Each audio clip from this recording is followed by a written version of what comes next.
that the average life expectancy of people just living around the dump site, these are not people that work as waste workers in the dump site, but just live in the periphery of the dump site, was 37 years of age.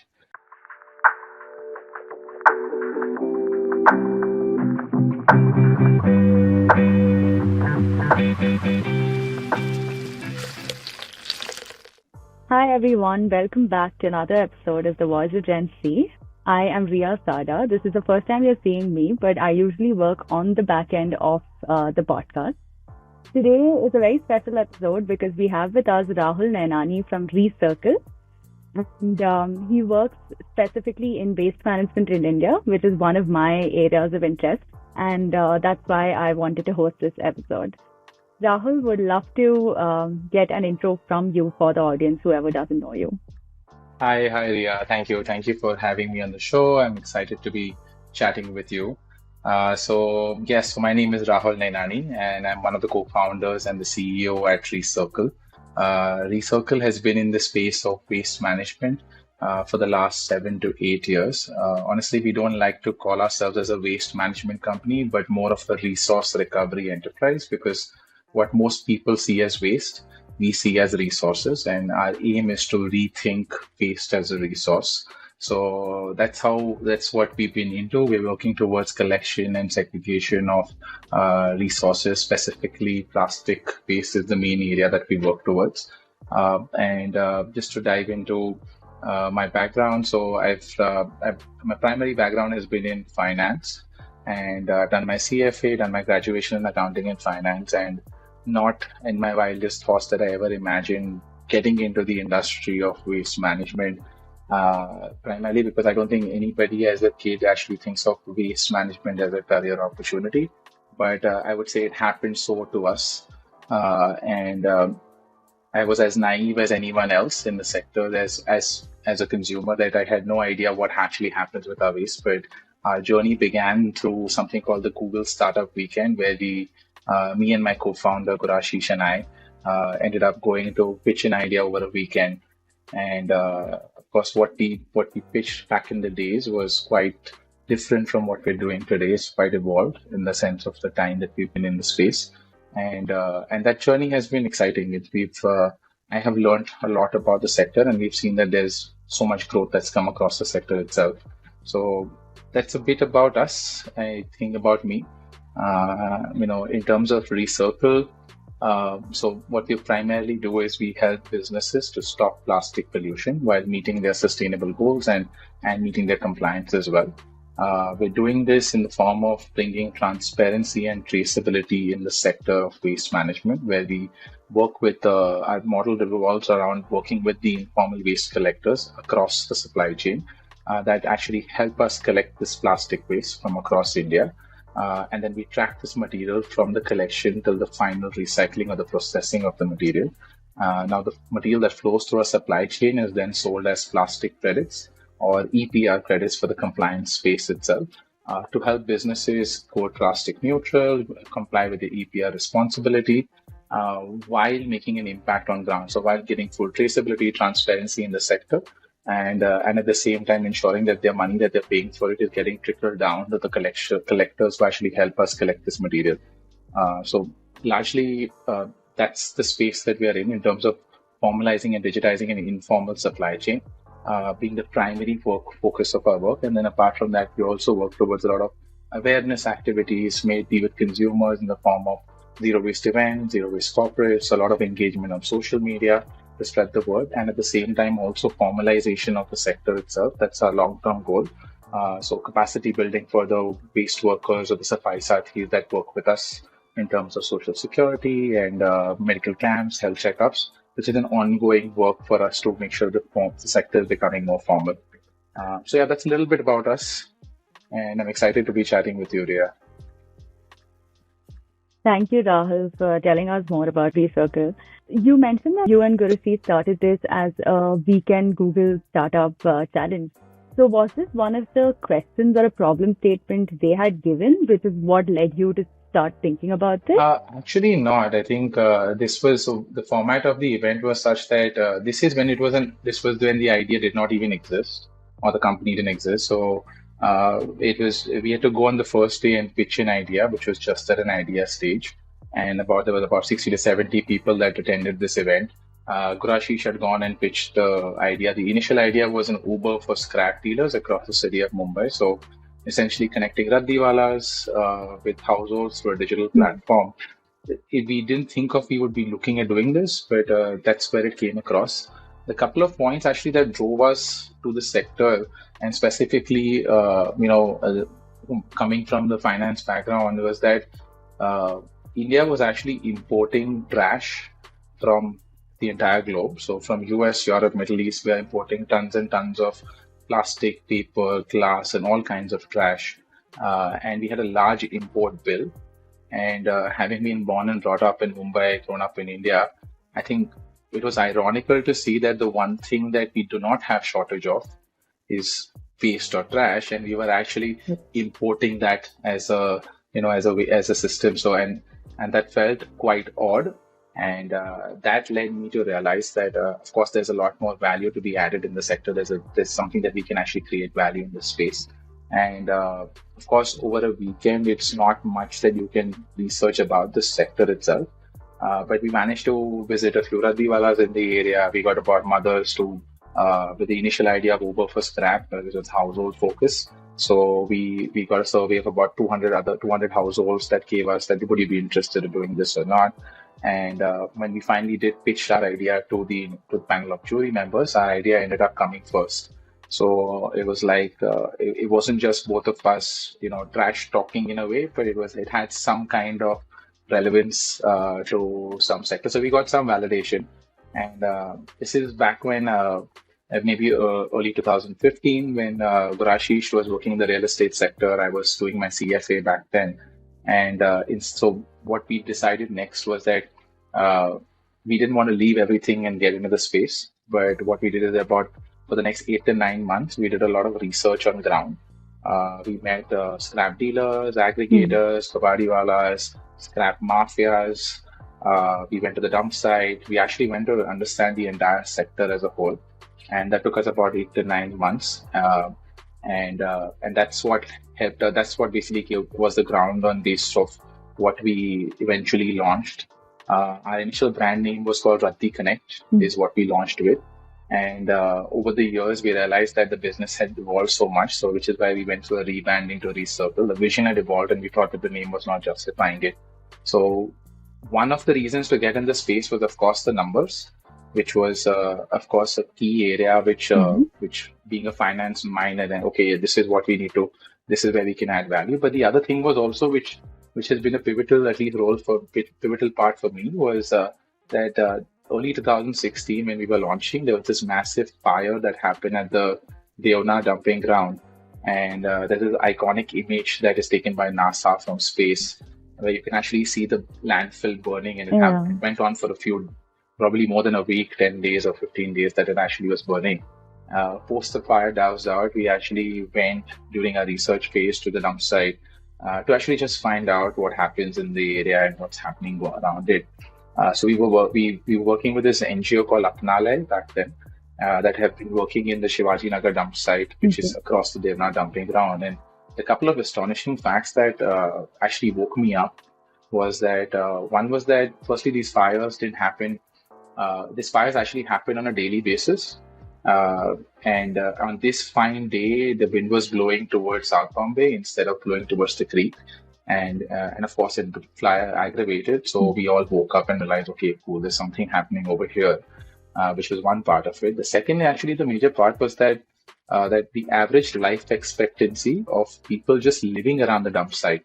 These are not people that work as waste workers in the dump site, but just live in the periphery of the dump site. Was 37 years of age, and that was a shocking moment in terms of realizing that if this is happening in the heart of Mumbai city, if you see the dump site, it's literally in the center of the city. Uh, how soon is it going to start affecting us? So it's been a journey for us. I think the small points which have helped us actually realize that okay, there's more to be done over here. But in the initial days, these were the two main points which actually helped us deep dive into the sector itself. Awesome. I have a couple of follow-up questions. But before that, I think I got a chance to visit a material recovery facility and a dumping site. And we never really get to think about what we're dumping, right? We put it in the dustbin and we just assume magically all the waste is going to disappear. And it's such a stark contrast when you can see like piles and piles of garbage Yeah, against high-rise buildings. It's usually the high-rise buildings that are producing so much waste that gets dumped into these landfills. And another thing that I think I was really taken aback when I visited the landfill was that nobody really sorts out the waste, right? Even if you do, the garbage mix it trucks up. that pick it up are going to put it all together. So even your biodegradable waste never really gets a chance Correct. to reach the soil. And it gets stuck between plastic and it becomes a vicious cycle. Oh, So yeah, those are just like a couple I of think, my yeah, I mean, insights this was from what we did in the start, which we just within the Devna dumping ground in Mumbai. But over the last 6 to 7 years, I think Gurashish and I combined would have visited at least 50 dump sites across the city, across the country. And may it be a Hyderabad, may it be a Shimla, hmm, may it be a northeastern Assam, uh, it's all the same. I mean, it's so bad that I mean, you think that it's just happening in your city, but it's happening across the country, and it's the situation is it's just mountains and mountains of trash that we are living around. And honestly, like I think before I did get into the sector, like I said, I had no idea. I was as naive that okay, I keep my trash outside my house, somebody comes and picks it up, and I don't know what happens with it. It magically disappears. But the reality is that that does not disappear. It there's a mountain somewhere, or it's been thrown back by the yeah. ocean into us. So yeah, I think the environmental and the social aspect of the entire waste that we generate is something often overlooked. It's people that manage it at the end of it. Hmm. And if with your experience of going to dump sites as well, I think you would have realized the kind of conditions that even the people that work over there is so bad that like you wouldn't even imagine how bad how what happens with just when you mix up your garbage and send it to your it goes essentially. I think it should be compulsory for everyone to visit a landfill once, especially in the years that save them. Like when you're entering college, when you become a person of your own, everybody should visit So the I think landfill to just become more I conscious met a of waste the management waste that we company do. based out of Africa, and they do this really cool thing, which is they like Mhm. how we have these tours across the city. They run something called Day in Life of a Waste Picker, and they actually or a waste collector, and they actually make you do the same chores that a waste collector does. And once you do that, you realize what's happening. And even at ReCircle, what we do is that we run one of our MRFs in Mumbai, and anybody that joins the team, which Mhm. is basically that has nothing to do going with the so even our accountant to our HR to our business development and our tech person has to go and spend 2 days at the MRF to actually understand what happens on ground, because without having to go visit you as many presentations and as many whiteboarding and discussion that we can do, you really don't understand what happens over there when you actually unless you go and see it. So yeah, I think it should be a part of your college curriculum to go really do a site visit at a dump site or an MRF. But coming back to what you mentioned earlier, you spoke about how you spent a good couple of months just like talking to Raddiwalas and different stakeholders within the chain, right? Were they very cooperative? Were they willing to let you in on all of the secrets? Because Yeah. I know that the mafia is quite strong, and they're one of the reasons that there hasn't been a lot of So, development. So, how was your when you go experience to there? people that haven't had any exposure or anybody that has thought about them for decades, like a waste picker with a piwala or a scrap dealer, has had very minimal people coming to them with the intention of bringing them, formalizing them, or doing any good to them. Uh, there is an initial inhibition from their side that okay, somebody educated is coming to us, and why should we talk to them? They probably have some ulterior motives behind it, and it was quite tricky initially. Of course, luckily we didn't have to face the mafia a lot because our aim was the scrap mafia, which does is still there, but is largely at the landfill sites. They're running around the landfill areas itself. However, our aim was that how do we not let the waste reach the landfill? So how do we tap it before it reaches there. So the informal shadow supply chain was something that we, from the day one, we realized that uh, we want to create a model which is inclusive. We don't want to step on the toes of the existing people. And actually, these guys are doing an awesome job. Like without the informal sector, right from your waste picker to your sweeper to a raddiwala to a scrap dealer and a large scale scrap dealer, without this ecosystem that actually runs as a shadow supply chain, there would be no waste management that would actually happen in our country at all. We would be in a much, much worse situation. So we were held that okay, if you're doing something, you want to build an inclusive model, get them as a part of our solution. Initially, yes, it was tough to get them to open up and start working with us. But I think we once we got the first 10 people on board, tried to show the impact, got some traction going with them, then it became like a chain reaction. It's like, okay, we've got a sample, we've got a case study of these guys, and they're somehow or the other interconnected with each other. So once we understood their needs and once we understood what they wanted, and then we were able to deliver to that, that's when we started seeing some traction in terms of getting the conversion. I think one of the things that I feel that uh, I realized probably a little bit later early in terms of when we started was that we often go with to people with the needs that we have. Okay, I wanted to be part of my business. This is what I need from you. You need to do one, two, three, four, five, six things, and you try and just like put it on to them that okay, this is what you need to follow to be a part of it. But often we forget that we have to first understand the needs of the people over there. So our approach in terms of how we went about it also changed when we realized that okay, it's not about us, it's about them, and understanding their needs and priorities was more important than what we wanted to give them. So like we want to make sure that there's proper working conditions, social security, X, Y, Z. But what we realize is that they are basically micro businessmen. That's the reality of it. And when I say micro, some of them even doing much larger businesses, uh, and they wanted to see a business growth. If we showed them some kind of real revenue incentive coming in from them, and then they were able to then when we asked, okay, can you do one thing, two things, three things for us?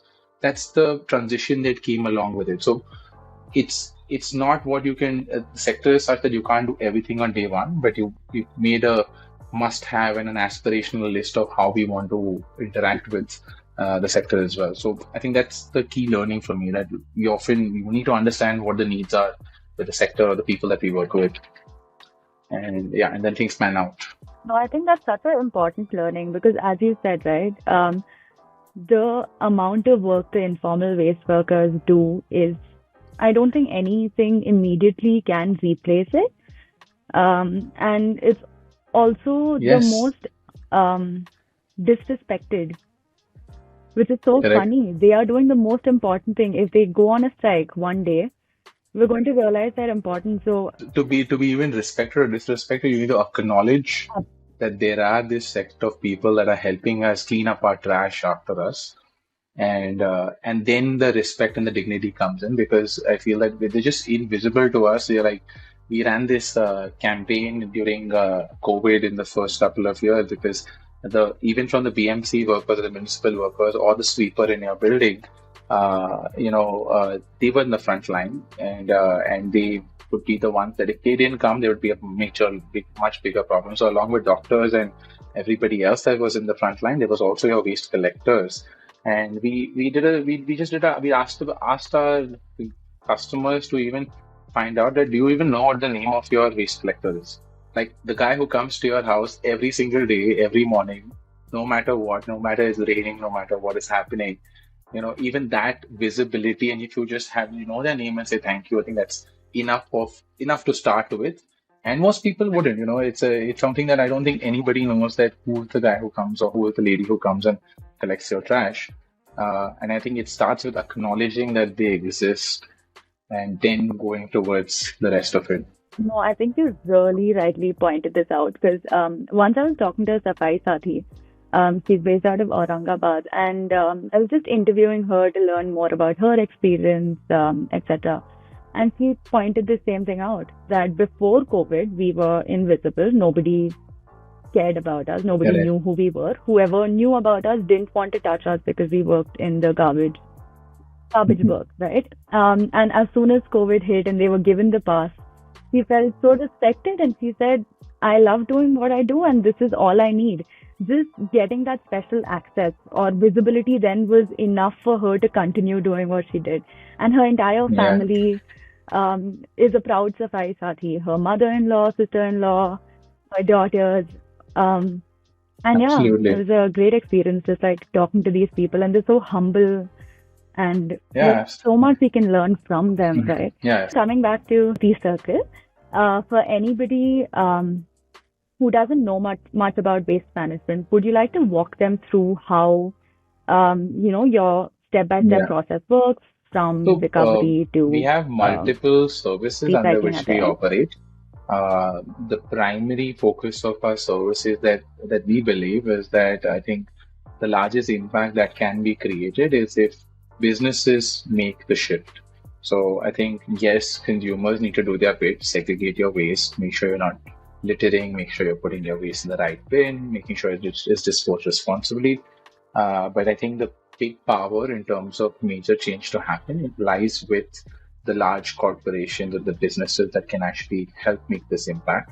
So one of our primary services is to help businesses to comply with their EPR or the extended producer responsibility, along with we have a voluntary program which is a plastic neutral program. So for small and medium businesses that currently do not require to go do it as a part of their compliance, but they can take these steps as a voluntary activity to actually help create an impact and meet their sustainability targets. Here, essentially, what we do in simplicity is that if you're a brand, let's say you're a beverage brand, and you're selling 10,000 bottles of plastic bottles to your consumers, we understand that plastics is something that is here to stay. It's not the problem. It's not plastics, but it's the disposal of plastics. And with that context, what we do is that we help through our collection network. So if you're a brand sending out 10,000 bottles, we work with collectors locally across India. We have a network of partners across 300 locations where we're actively collecting this plastic waste. So these collectors will collect 10,000 bottles or equivalent amount of plastic on behalf of these brand owners. We ensure that this material is then sent for registered recycling. So when I say registered, the idea is that there's a large informal recycling network, the likes of your Dharavi and your Malegaon as well. But we make sure that it goes to registered that have their consents in place. We track this material and then ensure that they're given plastic credits. These plastic credits are then through our platform, Clima One, that we've launched recently. You as a brand owner will be able to actually track who collected it, how was it collected, what was the material, what was the geography, and then how did it finally go for recycling or repurposing or reusing in terms of the final output of it. And this is then you can track this through your dashboard, and that's how we're helping businesses to make an impact by simply taking charge of the waste that they're generating. This being the primary service, so we work with brands on the EPR side. We're working with brands like Unilever, Coca-Cola, Nestle, the large FMCG corporations that we're helping them in their compliance. And on the other side, for the voluntary programs, it's primarily targeting your D2C brands. So it's like your Hero Beauty. We've got Pluck, which is a food delivery company. People that are actually not even using plastic are actually going plastic. They're mitigating plastic with every order they put out, just as a part of thing in terms of their service itself. So there's a fashion brand called Summer Somewhere that is recovering 1 kg of plastic for every garment that they sell out. So that kind of collaboration in terms of plastic credits is what we're doing. Apart from that, we run our own material recovery facility, which is where we do our collection, sorting, segregation based out of Mumbai. This is actually a learning ground to actually see how things happen. So the one ward in Mumbai is where we make sure that, like you were pointing out, that if you segregate your waste is actually eventually put into one truck and brought back. And instead, what we do is that we send a separate vehicle for dry waste. We do the awareness, get the collection, bring it to our center. We've got a bunch of Safai Sathis that work at our center. They sort, segregate, pre-process, and then channelize this for recycling. And we use the learnings from this to pass on to our partners across India itself. And then apart from these two being the main, then we have verticals of zero waste events. So if you're if it's a music festival, it's a marathon, or if it's any kind of event where you're getting lots of people coming in, we help you do the pre-communication, communication, sorting, segregation, and then post-communication for the event. Make sure nothing goes to landfill. Similarly, for corporate offices and buildings is something that we're able to provide as well. So entirely working on the waste supply chain itself and primarily targeting businesses. We also, for consumers in the city of Mumbai, have our collection drives through which we directly, if you're a household office institution that wants to recycle with us, we send our trucks on a weekly, monthly basis, and you're able to send out all your recyclable waste to us. So trying to target businesses first, but of course the consumers is something that also helps us reach out to businesses and create that impact.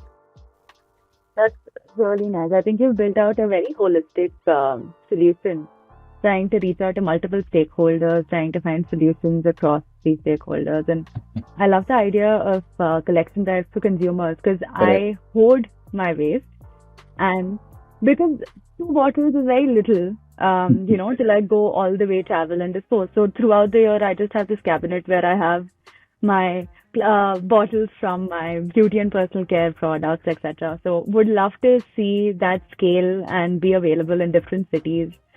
Um, but yeah, apart from that, the thing you mentioned about having a material recovery facility as a learning ground, I think that is a part I want to deep dive a little on. Correct. Because there are so many issues with just sorting out waste that Yeah. are just not known to the public until and unless you go and actually try it out, right? One thing I learned is it's not if there is a plastic bottle, but it's been kept with wet waste, you can't recycle it because it's not clean, and you can't individually go and clean each and every I think our item. So would love to intention was know more initially about that your learnings from if we are the expecting the sector to facility. get formalized, if we don't get our hands dirty, we will not be able to know what are the problems that they face.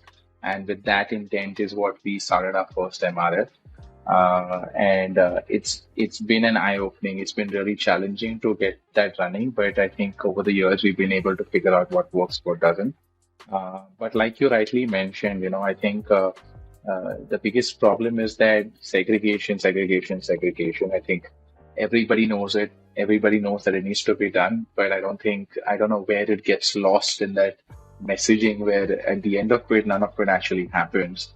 And that is the root cause for the entire waste problem itself. So I think the first step would be to start your segregation at source because uh, imagine this that even like you mentioned that you probably mix you even though you sort your waste, but the municipal body mixes it up or the collectors mix it up. That's actually not entirely true.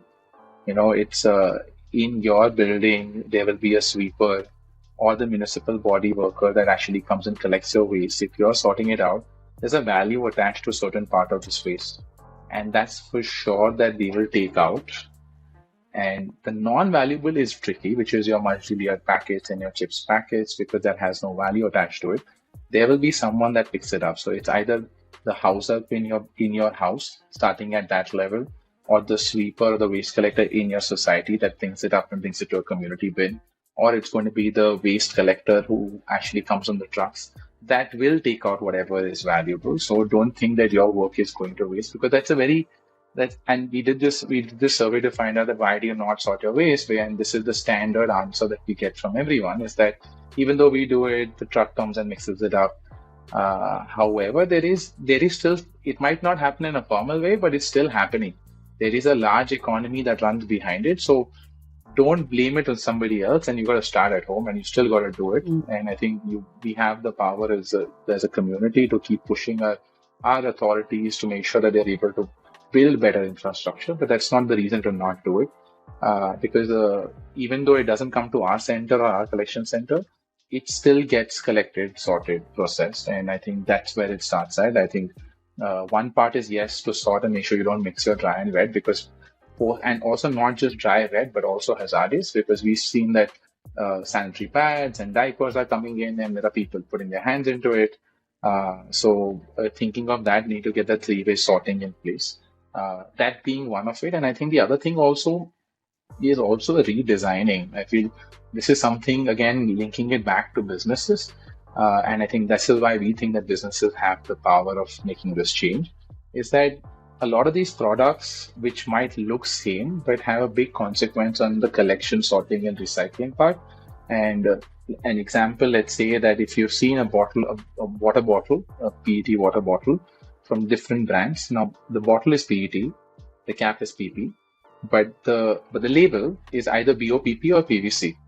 Now this itself is a major challenge. Now, this is something that can be sorted out at the design stage. If there's a uniform policy to make sure that all the components, all brands have to use these three materials or these two materials, then it makes it much easier for sorting. It makes it much easier for recycling. We've seen recently Sprite moving from the green bottles to the white transparent bottles. That again is something which starts from redesigning. So I think that's where the focus needs to be. I feel that yes, we as individuals need to make sure that we're sorting our waste, but we as individuals also need to ask the right questions to the brands and the brands and the people that we buy our products from. That are we really thinking that? Are we really asking? Is this packaging required? Why is this used? What is the need of this? A lot of these fancy packaging will have a small container and then massive packaging that comes along with it for a small piece of product. Now, is that really required? I know that aesthetics and visuals are very important, but how can we minimize? How can we redesign? And I think that's where more focus needs to go on, because still you and me as consumers don't have those options on the shelves from where we buy it. We're still going to end up buying the same product because we don't have the options available for us. So segregation, yes, important at the consumer level, but also at the consumer level, asking the right questions to your brand owners and the businesses is also, I think, the power that we have. And then the businesses have the power to actually implement this. So yeah, I think that's the thought, and that's what will help us actually ease our operations, even not just at our MRF, but across the sector, which will bring efficiencies, optimizations. If things have been thought through before, that what will happen at the end of life of the product, and that's what is being thought not after the product is being used, but before it is being designed. I think that's where it starts, and that's where things need to be implemented. So I think you've done like a great job of summarizing what each and every stakeholder can do to solve this problem. Would love to know what you think the government's role would be, to help solve. Over the last 7 to 8 years that we've been in this space, we've seen so much change in policy that's come across that hasn't happened even in the last 2 decades. So in the last 5 years, there's been so much movement in terms of policy that's coming that hasn't happened in the last 2 decades. So the government, with the Swachh Bharat movement, with EPR, with plastic waste management, with solid waste management, can be a body to actually put the rules into place. And of course, we would always want our government authorities to do more. But at the end of it, I think they could be the ones to set up the rules, and the implementation still lies on consumers, businesses, other stakeholders involved. So again, I think it's very easy to put the blame on someone else. You will say, like, my government is not doing it, the municipality is not doing it, and what can we do about it? But I think it starts from you, because I'm sure that there are a lot of. I don't think the policies are all perfect, but the intent is there, and I think businesses need to take this up individually. Consumers need to take this up individually, because even if there is, it should not be that you are doing this just because of a compliance or a policy, but it needs to come and you need to understand that this is what you need to do, as compared to this is because of just a compliance that you're doing it. If I were to summarize your thoughts, do you think consumers are the key stakeholder to bring the most amount of change, right? There is a lot of responsibility on each and all of our shoulders, as brands, as the government, as consumers. I believe that everybody needs to play their role, because the problem is not one person. It's not a small problem. It's a large issue, and I think each and every person in the all the stakeholders need to play their individual roles. Yeah, so I think the challenge is, I think each stakeholder needs to play their role. Governments need to set up policy. Businesses need to act and invest into the infrastructure and make sure that, because they are the ones benefiting and producing this waste, so they need to invest and make sure that they are making the big change. And then, yes, consumers is basically, we have the power to vote with what we buy. So apart from, yes, segregating at source and making sure you are sorting your waste, but if you are not, if we are able to pick the Hmm. right brands, ask the right questions, uh, I think that's where majoritively of the other stakeholders will Hmm. align. So if you as consumers ask your government to do something, if you as consumers ask the businesses to you stop buying or you start asking Right. questions, you'll automatically see the shift coming along. And I think this in India we have this large youth population, which is a catalyst to make this change happen. I think they are the catalyst to do it. We need to just Yeah. keep pushing and ask the right questions and choose the right businesses that are being sustainable and conscious. So, yes, consumers are the king in the end of it because we have the power to buy and not to Hmm. buy a product, but the other stakeholders also need to put in and do their work as well. Interesting. I think I Mm-hmm. completely agree with you because we internally at Climes we talk about individual collective action and how powerful that is. Um, if all of us were to start questioning, demanding, we are the ones that lead the change when it comes to brands. Brands have now become conscious in terms of the ingredients they're putting in their products, whether it is beauty and personal care or food and beverages. I think we just have to extend our consciousness and also think about waste and the packaging of products itself. And you mentioned how over the past couple of years, the government has really stepped up in terms of their policies, initiatives, etc. Do you see that change even in consumers? Do you think they've become more aware, or in the 7 to 8 years of your I experience think working on ground?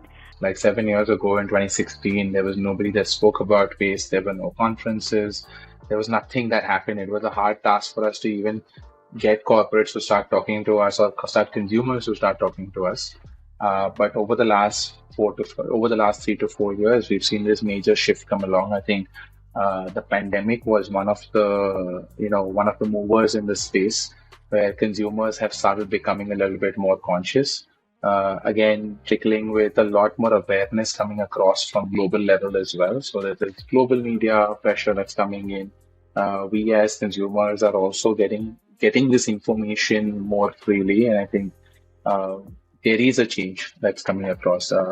It's even in terms of policy, in terms of consumer behavior as well.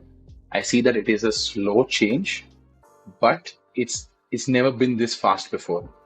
So the amount of change that's happened in the last 3 years, I still see it being slow, Hmm. but it's not even equal. It's like it's much faster than anything that's happened probably in the last 10 years or in the last 20 years. So we're on the right track, but I think we need to just accelerate this pace to do this. And I think then with that, we will have more people becoming consumers conscious, business conscious. I think it needs to become a business case it needs to be an economical financial case for businesses to move. I think that yes, sustainability is the next thing as compared to okay, we're just doing this as a compliance, and that change is, I think, we're close to the tipping point for that to slowly happen, and I think it might just explode over the next few years, decades. I see. I hope that happens too. But I also hope that people are Absolutely. actually demanding Yeah. for sustainability with some knowledge behind it so that brands can't greenwash and, say, oh, we're doing this. I think that's something that really needs to be solved for. And that's only going to happen with more and more awareness in consumers, right? Even to ask brands about their packaging, etc. Maybe because we have seen the industry up close, we know what to demand. But for someone without any background in this, would they know what to demand from brands? Can they know what type of packaging is avoidable, not avoidable? So I think all of us really need to level up and learn more about this to be able to ask the right questions to the right people. And would love to get some Hmm. recommendations from you, right, for people who want to learn more about waste and So packaging design. my go to a landfill, talk to the people, talk to Safai Sathis, talk to waste collectors, uh, talk to the entire ecosystem yourself, and And I feel that there is no better learning than that because there are no curriculums for there are some that have started coming up more recently, but there is no foolproof. You can do a master's in IT and you can do a master's in environmental science, but you can't do a master's in waste till you actually go on the ground and see what happens along with it. So yes, there would be a lot of books that you can read, and you can a lot of white papers that you can look at, and videos you can watch, and movies you can watch, but nothing competes or beats you going actually on the ground and doing it and visiting it yourself. This is not something that you can do at home and figure out the solution for. You need to go down on the ground, and that's the only way. That's my only and only suggestion. Then, and that's I think that will be an eye opener for each one of. And this is not even just for people that want to be in the waste sector, but this is for everyone to actually just go and visit a material recovery facility, a landfill, a Radiwala, waste picker. Talk to them. Talk to your if nothing, talk to the waste picker, the sweeper in the building that comes to collect your waste every single day. Have a chat with him. You'll get an idea much better than reading any book, essentially. That's amazing. And I think I completely agree with you on that because I remember I started Yeah, working in the waste management, a company that was into waste management, right? And for the first 5 months, I was, going through onboarding yeah, documents, reading, doing my desktop research. And then I got a chance to visit a material recovery facility. What I learned in half a day there is the most I've learned about waste management or just about my patterns of, what I dispose, what I consume, what I shouldn't. And yeah, it really, as you said, it is quite eye-opening and it's not rocket science. It's very simple to understand because all of these Safai Sathis, waste workers, they have so much knowledge, but they also correct. have the ability to simplify that and share it with you in a language you understand in your day-to-day communication, right? They don't use jargons. They No, don't use absolutely. I think fancy words, but they know so you much more. have you. So maybe if any of the listeners would want to visit, you can just reach out to us, and we'd be happy to put you in our mailing list in terms of when the next visit's happening. 20 minutes with Suresh Bhai, who's our center supervisor, will give you all the insights that you actually know. He's been in this space for like almost 2 3 decades. So I think every time I go down, I learn a lot from him as well. And I think just 20 minutes with him will give you more than whatever you need to know. So yeah, we'd be happy to host if anybody would like to. I'm not happy to host you also, Ria, if you're down in Mumbai next time. I'll definitely join you sometime soon. Through these mediums of podcasts and stuff, I think it's awesome for you guys to take up this initiative and spread the awareness. I've seen the kind of people that have come up in the past as well on the show, and I would recommend everyone to go and listen to each one of these founders because it's again 30 minutes of a founder's time is something that you'll definitely be able to get a lot more insight in the sector than doing any of the other activities. So yeah, kudos to you and the Climes team to putting this together and spreading more awareness. Thank you Absolutely. so much, Rahul.